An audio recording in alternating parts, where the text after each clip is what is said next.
Досым, есіңде болсын, егер инспектор тарапынан жай ғана иініңді тексеріп жіберейін деген сөз айтса, оған сенбе.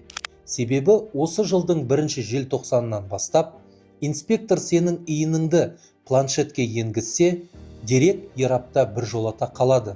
Оны өшіруге болмайды. Яғни, саған құқық бұзушылық хаттама толтырылады. Сондықтан, бауырым, иініңді берші, просто қараймын десе, сабырмен сұра. Не үшін?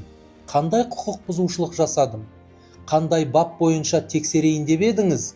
Бұл сұрақтарды өзіңіздің ұялы телефоныңызға бейне жазбаны қосып түсіріп алғаныңыз дұрыс болады. Сосын барып барлығын жақсылап оқып, танысып қолыңды қойсаң болады. Бұл видео саған ұнаса, өзіңнің таныстарыңа, жақындарыңмен бөлісуді ұмытпа.